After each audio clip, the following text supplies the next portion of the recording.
I have buried 3 people in my life. My father, who died the way he lived, quietly without making a fuss in his favorite armchair with a cup of cold coffee and the evening news on. My wife Margaret, who fought cancer for 2 years with the kind of stubborn, magnificent dignity that made every doctor in that hospital feel personally inadequate. And my son, except my son wasn't dead, and I was the only person in that church who knew. Welcome back to True Revenge. Grab your snacks, get comfortable, and remember, the people in these stories had every chance to behave themselves. They just chose wrong. Drop a comment and be sure to subscribe.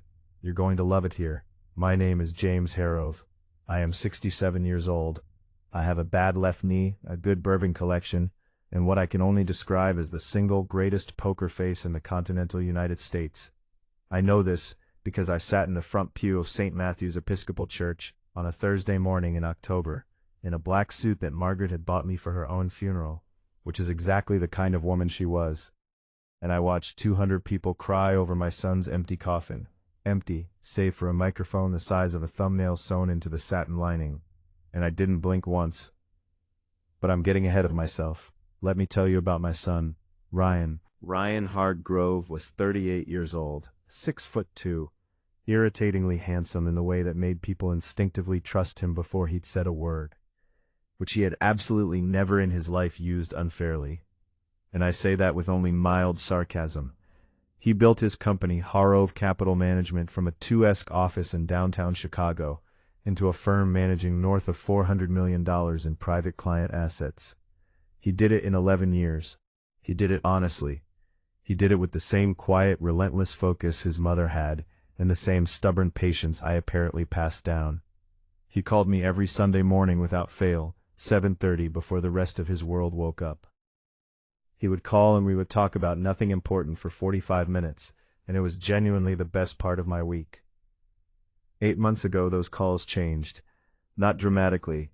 Ryan was too careful for dramatic, but I knew my son the way you know a house you've lived in for decades. You don't need to see the crack in the wall to know the foundation has shifted. You just feel it. Something in the air pressure. Something slightly wrong that you can't name yet. Then one Sunday, he called at 6:15 instead of 7:30 and said without preamble, "Can I come over?"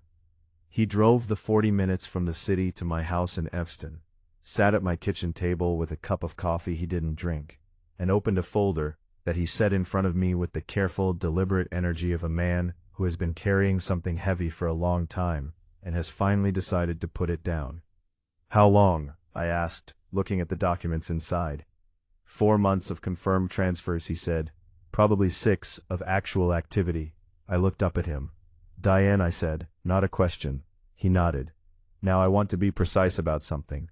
I never disliked my daughter-in-law, Diane, because she married my son. I disliked her because from the moment I met her, she was the specific kind of person who performs warmth rather than feeling it. You know the type. The smile that arrives a half-second too deliberately. The affection that's always slightly more visible when there's an audience. The questions about your life that stop exactly at the depth where the answers might become inconvenient. Ryan had loved her completely, foolishly in the way good men love women who have correctly identified their particular variety of blind spot. They'd been married 6 years, no children, which Diane had always framed as a choice, and which I had quietly suspected was a calculation. The man in the folder, the one moving money with Diane through a shell company incorporated in Delaware. His name was Scott Mercer, 35, financier, the kind of aggressively handsome that came with the specific confidence of someone who had never once been told no by anyone who mattered. Ryan had been building the case for 4 months, quietly alone, the way we Harrow do things. "Why didn't you come to me sooner?" I asked. He looked at me across the table, and for just a moment, beneath the composure, I saw my son, the real one, the one who used to fall off his bike and refused to cry until he was around the corner, and thought I couldn't see him because I needed to be sure before I said it out loud. He said, "Saying it out loud makes it real." I reached across the table and put my hand over his. We sat like that for a while. Then I said, "All right, so what's the plan?" And my son, my brilliant, infuriating, magnificent son, smiled for the first time since he'd walked through my door. "Pop," he said, "I'm gonna need you to come to my funeral." I want to describe to you the specific experience of watching your son rehearse being dead. The plan was Ryan's, architected over 3 weeks with the help of 2 people. His attorney, a sharp woman named Carol Wen, who had the energy of someone who had been waiting her whole career for exactly this kind of case, and a physician named Dr. Marcus Webb, who had been Ryan's college roommate, who owed Ryan a favor of a vintage I was not made privy to, and who had the calm, unflappable demeanor of a man who found the whole thing professionally interesting. The medical piece was elegant in a cold sort of way, a compound that lowered Ryan's vitals to levels consistent with cardiac death. Temporary, controlled, reversible. Dr. Webb would certify the death. The funeral home director, a third-generation man named Harold Finch, who had known our family for 30 years, and who accepted the situation with the practiced, sorrowful professionalism of someone who had seen genuinely everything, would handle the rest. The coffin had 4 things inside it that a normal coffin does not: a concealed oxygen supply, a body temperature regulator, a heart monitor transmitting to Dr. Webb's phone, and the microphone. Ryan needed Diane and Scott to say something incriminating, in a space that could be reasonably construed as private, that would add to an already substantial, but not yet airtight financial case. He needed them comfortable, confident, grieving in the way people grieve when they're mostly relieved. They'll talk, Ryan told me 3 days before. People like Scott always talk. He won't be able to help himself. He'll want to perform. He'll want her to see him being powerful at my funeral. You know this man well, I said. I know men who think they've won, Ryan said. Same thing. My job, my one singular critical job, was to sit in that front pew in Margaret's suit and grieve convincingly. I practiced in the mirror twice and decided I was overthinking it. I had 30 years of faculty meetings and neighborhood HOA disputes, and one particularly brutal Thanksgiving, where Margaret's sister brought her new boyfriend, who sold cryptocurrency. I could sit still and look devastated. I had range. The service was at 11 o'clock. St. Matthew's was full by 10:45. Ryan had been well liked, genuinely, broadly, the way people are liked when they've spent a decade doing business honestly in a city that doesn't always reward it. There were colleagues, clients, neighbors, golf friends. 3 people I didn't recognize who cried more than anyone, and whom I later discovered were from Ryan's regular Thursday lunch spot. And apparently he'd been quietly paying one of the waitress's daughter's college tuition for 2 years, which I found out at the reception, and which absolutely destroyed me in a way the fake funeral had not. Diane sat 2 seats away from me, in the front pew, dressed in the precise calibration of widow's black, tasteful, expensive, just grief-stricken enough. She had cried at the right moments during the eulogy. She had gripped the arm of Ryan's cousin Amanda with convincing sorrow. She was, I will grudgingly admit, a committed performer. Scott Mercer sat 4 rows back, dark suit, respectful expression, the carefully manufactured distance of a man who is pretending he's barely an acquaintance when everyone in a certain circle knows better. He caught my eye once and gave me the solemn, sympathetic nod of a man who wanted to be read as decent. I nodded back. I thought, enjoy the next 10 minutes. The service ended at 12:40. The receiving line moved through. People pressed my hand and said the things people say. He was so young. He was so good. You must be so proud. If there's anything we can do. And I received every one of them with the dignity of a man whose son is definitely, absolutely 100% dead in the box 6 feet away. The crowd thinned, and then it was just family, which at this point meant Diane, her sister Patricia, Ryan's cousin Amanda, an uncle named Roy, who had driven in from Indianapolis and smelled powerfully of menthol cigarettes, and Scott Mercer, who had no business being in the inner circle, but had somehow migrated forward with the confident inevitability of a man used to occupying spaces he hasn't been invited into. I stood at the coffin with my hand resting on the wood, talking to my son like a grieving father does. I could feel the room behind me, the quiet shuffle of people respecting the moment, giving me space. And then I felt him before I heard him, the specific displacement of air that precedes a tall man leaning close, the faint expense of cologne, the warmth of a voice pitched deliberately low, meant only for me. Scott Mercer leaned over my shoulder, and he said it.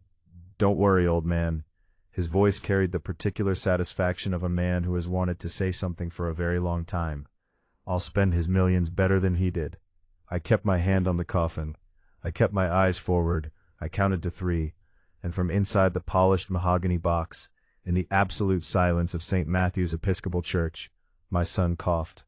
Not a dramatic cough, not a movie cough, a short, involuntary, physiologically inevitable response to a respiratory system coming back online approximately 11 minutes ahead of schedule. Because Ryan Hargrove, and I cannot stress this enough, had apparently decided that lying still in a box while Scott Mercer said something that infuriating was a physical impossibility. The sound was small, but in that silence it was enormous. Scott Mercer stopped breathing and I, God help me, smiled. Not big, just a small, private, unhurried smile, still looking straight ahead, my hand still on the coffin lid. Scott, I said quietly. He made a sound. You might want to stay right where you are. If you've made it this far, do us one quick favor. Subscribe. A lot of people watch without ever doing it, but it costs you nothing and means everything to us. Thank you genuinely. There is a specific kind of panic that is different from regular panic. Regular panic is loud, it flails, it knocks things over and says things it regrets, and breathes too fast in public spaces. Regular panic is in its own way manageable, because at least you can see it coming.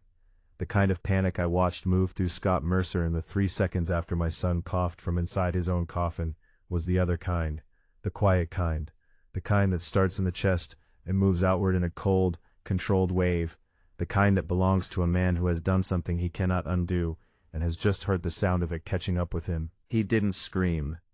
He didn't run. He just stopped. Every muscle, every breath, every carefully constructed expression of respectable grief just stopped, like someone had found his power switch. I kept my hand on the coffin. I kept smiling, my small, private, unhurried smile. And then the lid moved.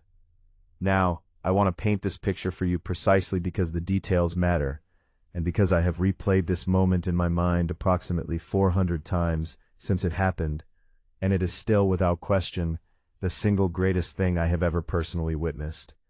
The coffin lid didn't burst open. Ryan was too controlled for that. It rose slowly, deliberately, the way a man opens a door when he wants everyone on the other side to have the full experience of what's coming. 1 and then 6. Then the lid was fully open and my son was sitting up in his own casket in St. Matthew's Episcopal Church at 12:47 on a Thursday afternoon. His dark suit immaculate, his color returning in real time, his eyes finding Scott Mercer with the particular focus of a man who has had approximately 6 hours of horizontal thinking time to decide exactly where to look first.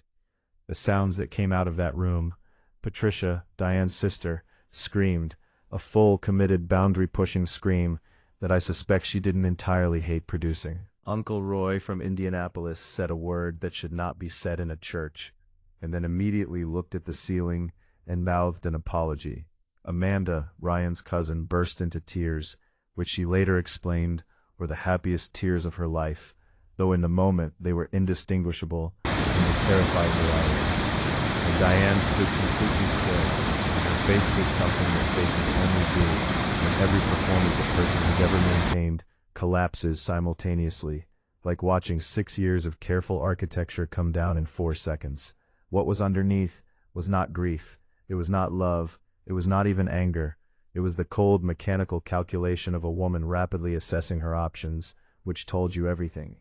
Ryan looked at her for exactly 2 seconds, just long enough to confirm what he already knew. Then he looked away calmly, finally the way you look away from something you've been staring at too long. He swung his legs over the side of the coffin, accepted the arm of Dr. Marcus Webb, who had materialized from the side door, with the quiet efficiency of a man who had been standing by for precisely this moment, and stood up. He straightened his jacket. He looked at me. "Hey, Pop," he said.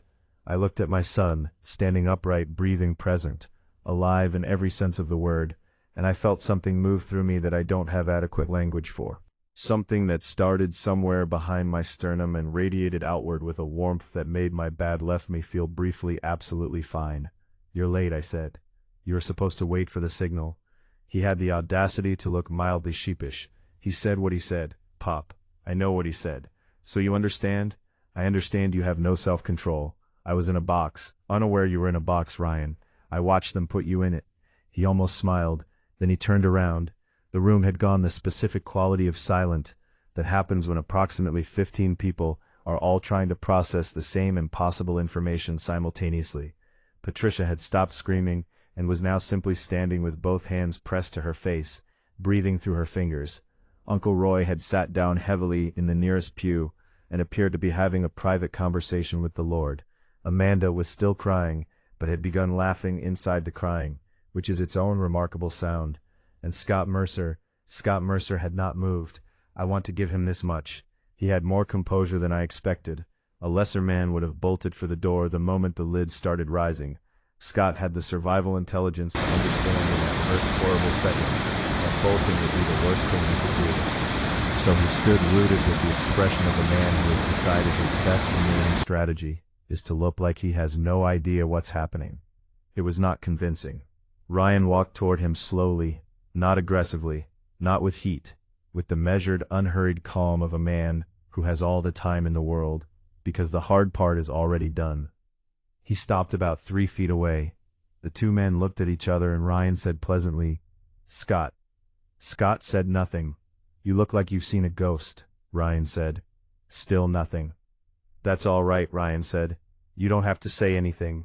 You've already said everything that matters." He tilted his head slightly about 11 minutes ago, into a microphone. The color left Scott Mercer's face so completely, and so quickly that it was genuinely medically notable. Dr. Webb actually glanced at him with brief professional interest. "I don't," Scott started. "The satin lining," Ryan said helpfully. "Left side about 3 in from the pillow. Good microphone actually. Carol picked it. She has excellent taste in surveillance equipment." He paused, and attorneys as if summoned by her name, which knowing Carol Wen was not entirely out of the question. The side door of the church opened, and Carol walked in.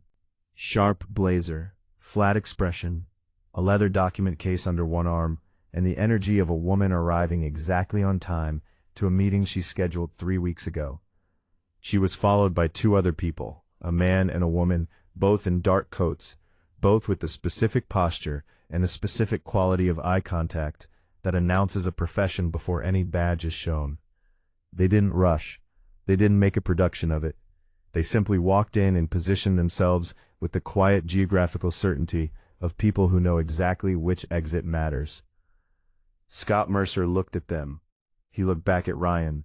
He looked at the door. "I wouldn't," I said from behind him pleasantly. He turned to look at me, and I saw it happen. The final comprehensive collapse of the strategy. The moment a man realizes that the thing he thought he was winning was never actually a competition. It was a procedure, and the procedure was complete. Carol set her document case on the front pew and opened it with the efficiency of a surgeon laying out instruments. "Scott Mercer," she said without looking up. "These are federal wire fraud charges filed this morning in the Northern District of Illinois.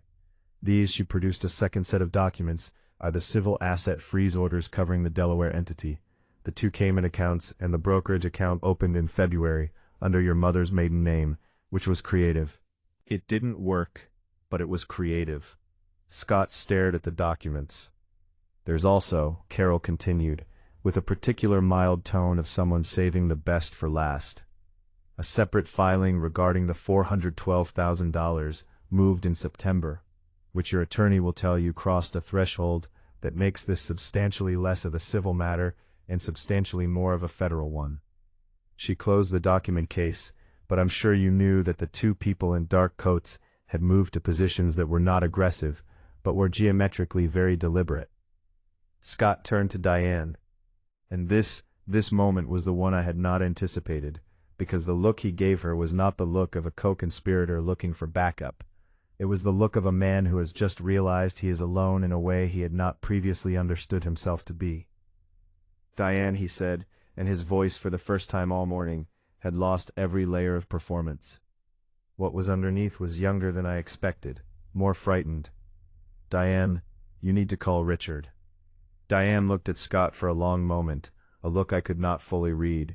Then she opened her purse, took out her phone, and began dialing. Not Richard.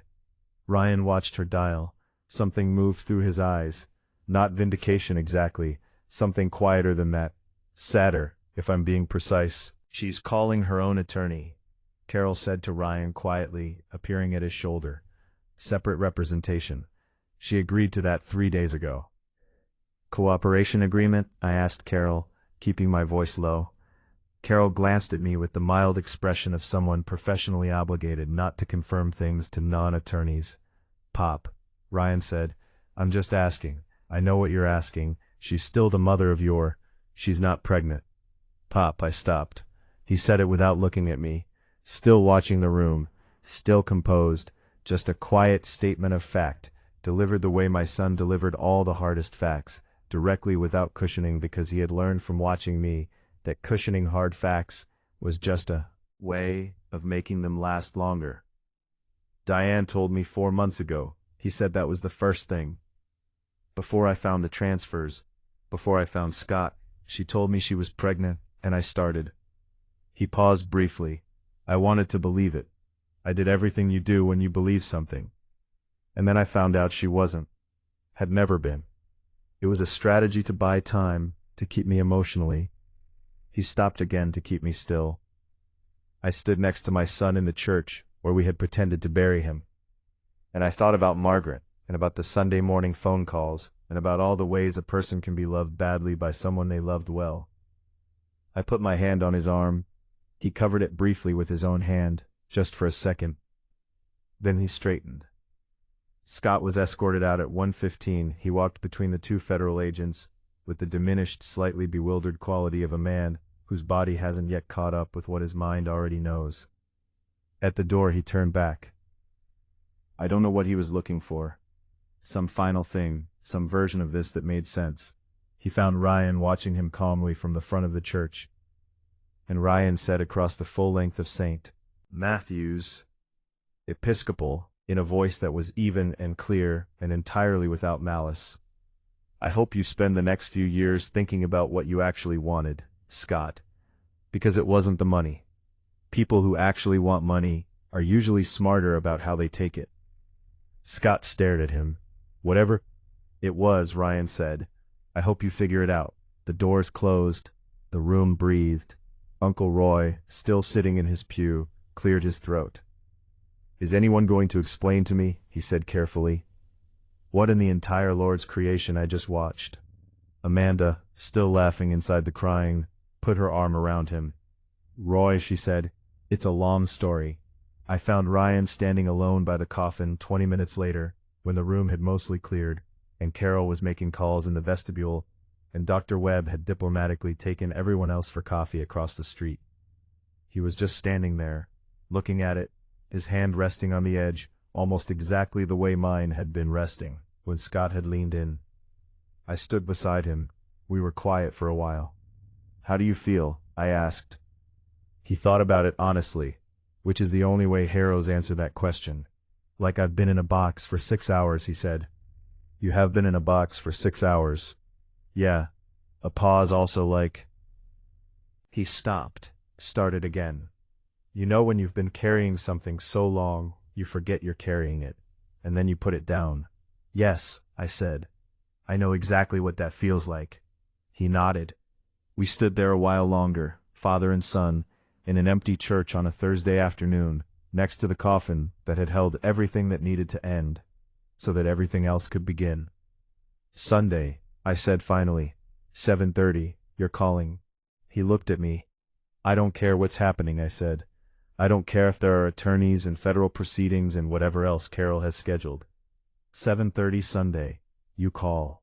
My son looked at me for a long moment with Margaret's eyes and my jaw, and 38 years of Sunday morning phone calls and everything that meant. Yeah, Pop, he said quietly. I'll call. If you've been listening for a while and want stories like this to keep coming, it really helps if you hit that like button and subscribe. 97% of people never do, but it's what keeps this whole thing running. So, thank you for real. There are things you think you know, and then there are things you know. The distance between those two things is where most of life's genuine surprises live. The good ones and the devastating ones alike. I have lived 67 years, and I can tell you with complete authority that the moments that actually change you are never the ones you prepared for. They are always, without exception, the ones that arrived quietly from a direction you weren't watching, wearing a face you thought you recognized. I thought the story ended when Scott Mercer walked out of St. Matthew's in federal custody. I thought the hard part was behind us.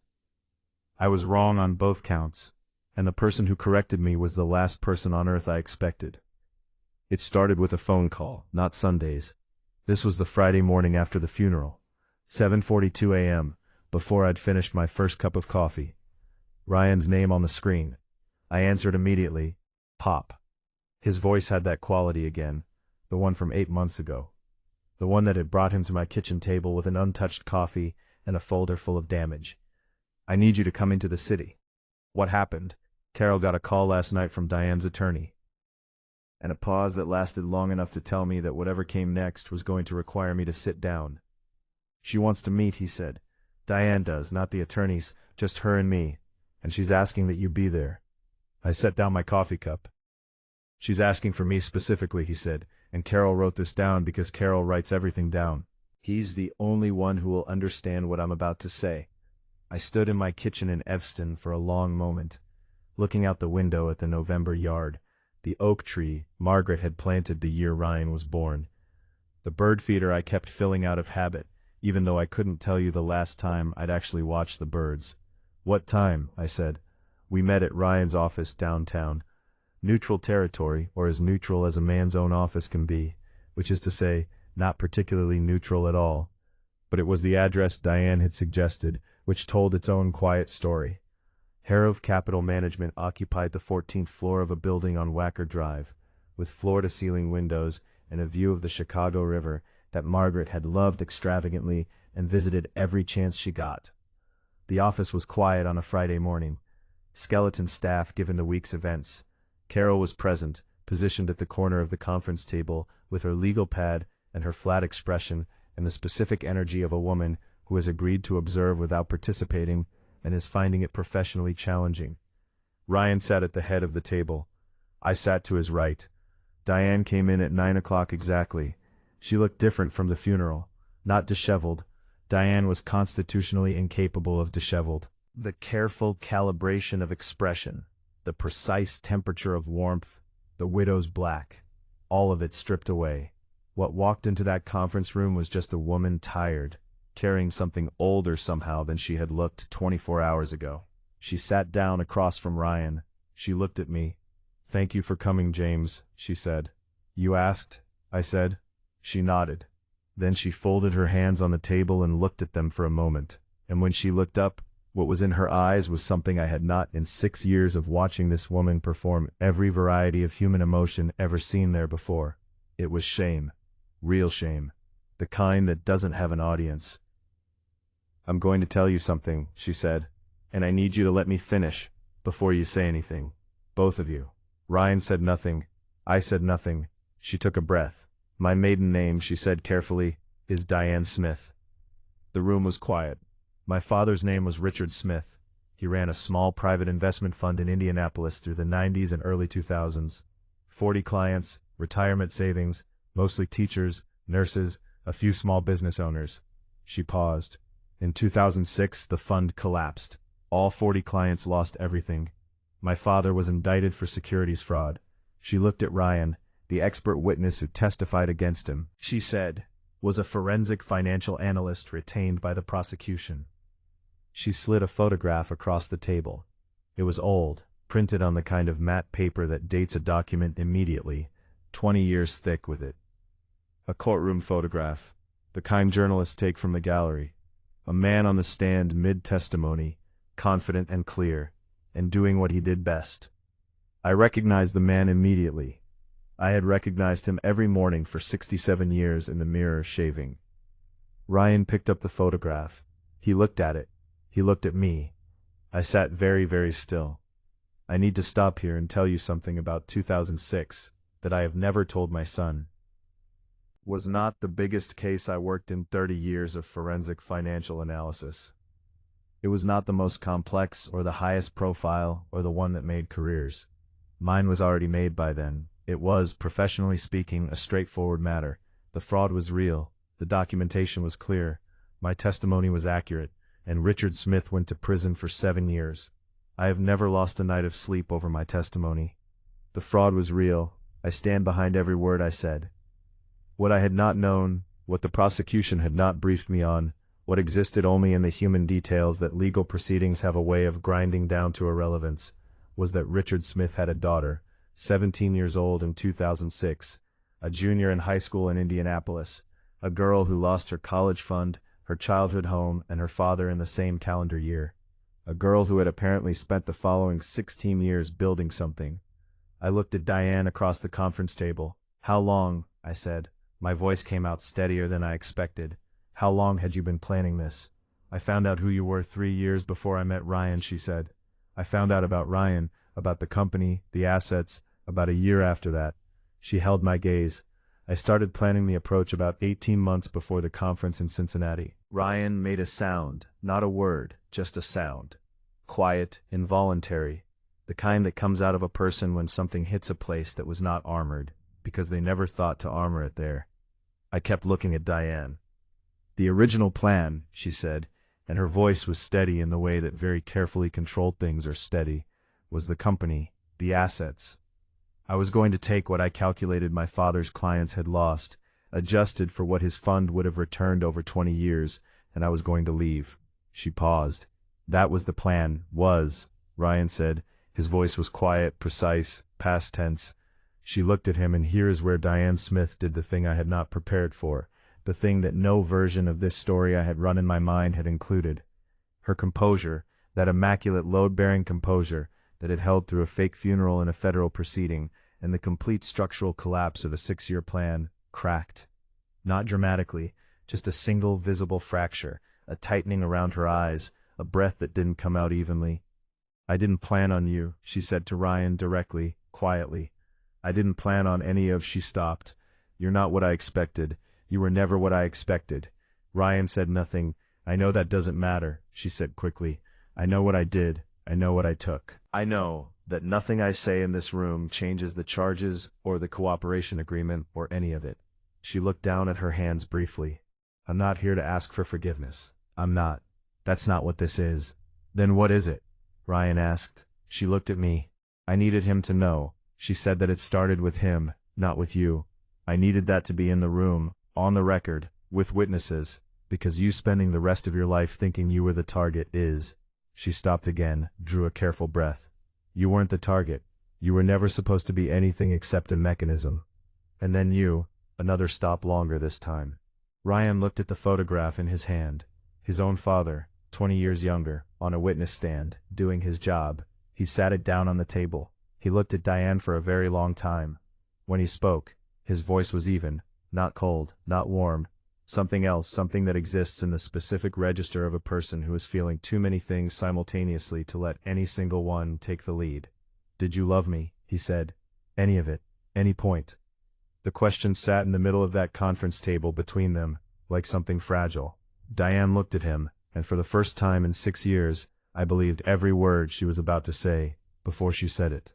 "Yes," she said simply, without performance, without architecture. "Not at first, but yes." Carol, to her considerable professional credit, did not write that part down. Ryan and I drove back to Evanston together that afternoon. He didn't want to be in the city. I didn't ask questions. He just appeared at my passenger door, and I drove the way I had driven him places his whole life. The way driving has always been the hard drove substitute for the kinds of conversations that are too large for stationary rooms. We were on the highway for about 15 minutes before he said anything. "Did you know?" he said, "about her father, about the case." "Not until she put that photograph on the table," I said. He nodded slowly. "If you had known," he said, "when you met her, if someone had told you who she was." I thought about it honestly. "I would have told you," I said, "and then I would have watched you make your own decision." He was quiet for a while. "What decision would I have made?" he said. "Half to me, half to the window." "I don't know," I said, "but I think the decision would have been the same, because the thing that made her dangerous to you, Ryan, the thing she used was real on both sides. That doesn't disappear because the context was wrong." He didn't say anything for a long time after that. "Then she was 17. When you testified she was 17 years old, and you put her father in prison." I testified accurately. I said her father committed a real crime against real people. I know that. He said I know. He pressed his fingers briefly to his eyes. I'm not saying you were wrong. I'm saying she was 17 and he exhaled. That's a long time to carry something. Yes, I said quietly. It is. We drove. The city fell away behind us. The lake appeared and disappeared between buildings, and then we were in Evanston, and I pulled into my driveway, and we sat for a moment in the parked car, the way we sat on the phone every Sunday. Present, quiet, not needing the silence to be filled. What happens to her? He asked. That's Carol's world. I said cooperation agreement, reduced charges probably. She gave them Scott completely. She gave them the Delaware entity, the offshore structure, the whole architecture, just precise. She built it, I agreed, and she handed it over. He nodded. We got out of the car and went inside, and I made coffee. And Ryan sat at the same kitchen table where he'd sat 8 months ago, with an untouched cup and a folder full of damage. Except this time he drank the coffee, both hands wrapped around the mug. Present, Pop, he said.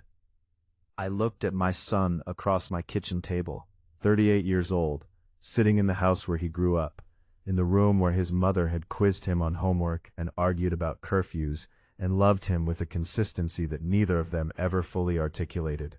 Because they didn't need to. I know you are, I said, and I meant it the way you mean things when you have watched a person be built.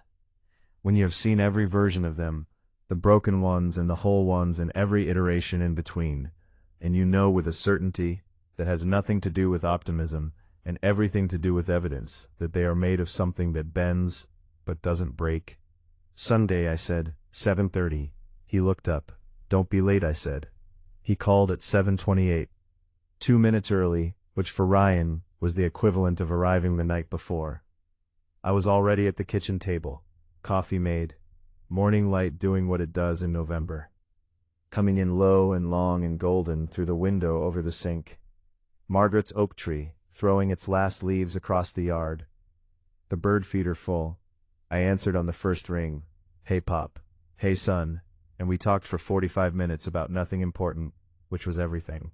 Scott Mercer pleaded guilty 14 months later to federal wire fraud and conspiracy charges. He received 4 years in a minimum security facility in Indiana, which his attorney characterized as a victory, which tells you everything you need to know about the case against him. Diane Smith cooperated fully with federal prosecutors.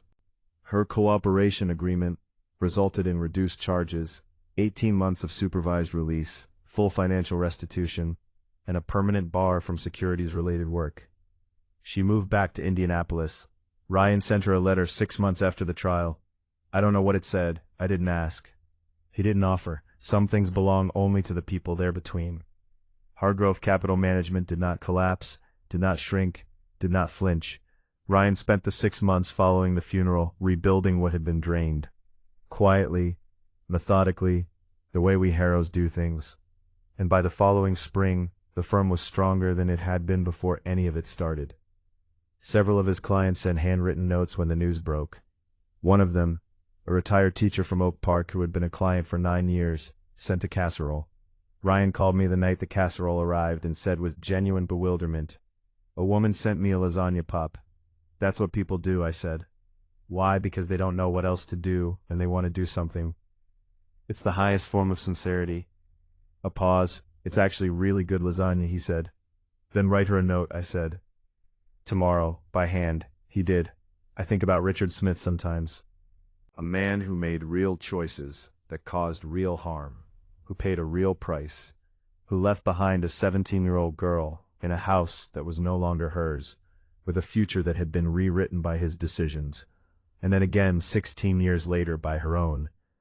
I think about the distance between justice and consequence, how they overlap imperfectly, how the right thing and the complete thing are almost never exactly the same shape.